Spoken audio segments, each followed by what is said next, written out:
पुण्याच्या कोर्टामध्ये 138च्या केसेस माझ्यावर चालत होत्या आणि त्याच्यामध्ये काय झालं होतं की सावकार लोकांनी माझ्याकडून केसेस चेक घेतले होते आणि त्याच्याबद्दल पैसे घेतले होते आणि माझ्याकडे वाउचर्स वगैरे सगळे होते. तर संभाजीनगरमध्ये म्हणजे औरंगाबाद तेव्हाचं तिथे ते बंगल्यामध्ये डॉक्युमेंट ठेवले होते. ऑक्टोबरच्या 2005ची गोष्ट आहे, 20 वर्षापूर्वी.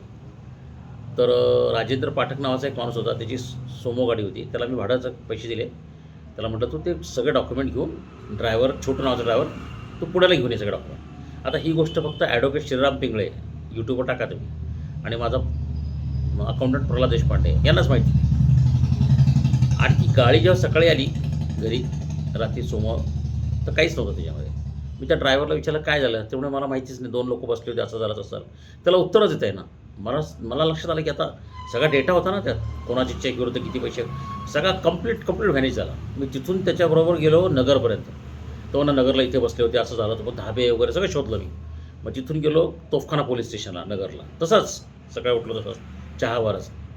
मग तिथे कंप्लेंट दाखल केली सगळी नगर पोलीस स्टेशन, असं असं झालं. बरं काही झालं नाही पुढे. सिस्टमॅटिकली दरोडा टाकला गेला, सगळे डॉक्युमेंट लुटले गेले, सगळं नष्ट झालं. माझं काहीही रेकॉर्ड ठेवायचं नाही. कुणाला भेटलो होतो, कोणाचे फोन नंबर होते, कोणी म्हणजे कंप्लीट. म्हणजे शरद पवार, सोनिया गांधी, राष्ट्रवादी काँग्रेसवाले आज जे ओरडत आहेत ना, त्यांना हे समजायला पाहिजे की तुम्ही काय दहशत दाखवली तेव्हा.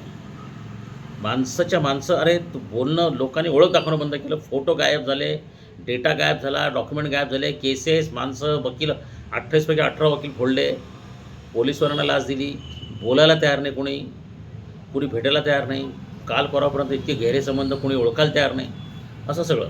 पोलीसवाले तक्रार घेतली, त्यांना फोन यायचे वरतून आणि सतत आमच्यावर पाळत ठेवले द्यायची. तर तो सगळा डेटा नष्ट झाला. एवढं होऊनसुद्धा आम्ही CBIमध्ये सगळा पूर्ण मेमराईज केलेल्या गोष्टी, वातावरणातून शक्ती मिळालेली. कसं हे शरद पवारांना माहीत नाही ना, हे काँग्रेसवाल्यांना माहीत नाही, हे राजकीय लोकांना माहीत नाही ना की आध्यात्मिक शक्ती काय असते. अरे शतकानुशतकांचा जो हिंदूंचा सगळा इतिहास, स्क्रिप्चर्स, लायब्ररी जाळल्या गेल्या, घोड्यांना स्नानासाठी गरम पाणी करून नालंदाची पुस्तकं जाळली गेली, तरी ते ज्ञान वातावरणात आहे ना, ते नष्ट झालेलं नाही आहे. संकल्पातून ते ज्ञान मिळतं ना. 3-3 महिने एकाग्र बसून एका हॉटेलमध्ये असे साधं पाव खाऊन, हे खाऊन सगळं मेमराईज केलं, कोणाला पैसे दिले, कुठे दिले, काय दिले, डेटा, हे ते सगळं जुळवलं, त्याची CBI फाईल बनवली, ॲफिडेविट्स बनवले. अशी लढाई कोणी लढला नाही 70-75 वर्षात एकही नागरिक. ती लिंक जोडली सगळी. उगाच CBIने ऑर्डर नाही काढली, उगाच CBIने आमची कंप्लेंट नाही घेतली, ते कोणी घेत नाही. सुप्रीम कोर्टाने आमचं म्हणणं मान्य नाही केलं विनाकारण. 500 लोकांना आम्ही विनाकारण नोटिसा नाही पाठवल्या. नॅशनल ह्युमन राईट्सकडे गेलो आम्ही. प्राईम मिनिस्टर ऑफिसने उगाच ऑर्डर्स नाही काढल्या. हायकोर्टामध्ये हायकोर्टचे लोक पण हादरले, कारण त्यांनाही सुप्रीम कोर्टाने सांगितलं होतं की यांना लिगल एड द्या म्हणून.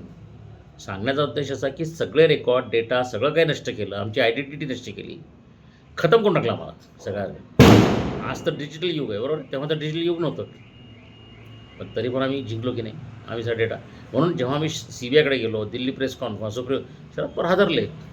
तेवढं एवढा छोटा विषयाला कशाला तुम्ही हे करायला पाहिजे. म्हणजे छोटा विषय बोलला, साहेब तुम्हाला माहिती आहे तुम्ही काय केलं आहे आणि मला माहिती आहे तुम्ही काय केलं आहे, आणि आता मला कळलेलं आहे काय होणार आहे. आता मला एक तर मारलं जाईल की बायकोला मारलं जाईल. आता माझ्या बायकोला घटस्फोट देण्यासाठी सगळं झालेलं आहे, काय करणार आता मला सांगा. मग धीरे धीरे धीरे त्यांच्या लक्षात आलं. मग त्यांनी चलाकी त्यांची काय होती की मग त्यांनी मनशित्तेवर ढकललं. मला माहिती होतं मनशित्त त्याच्यात आहे, पण मुख्य शरद पवारच आहे ते मला माहिती मला.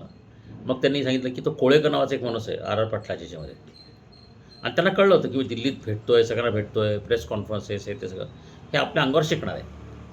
आणि हे कसं काय केलं आहे त्यांना कळेच ना की हे कसं काय शक्य झालं.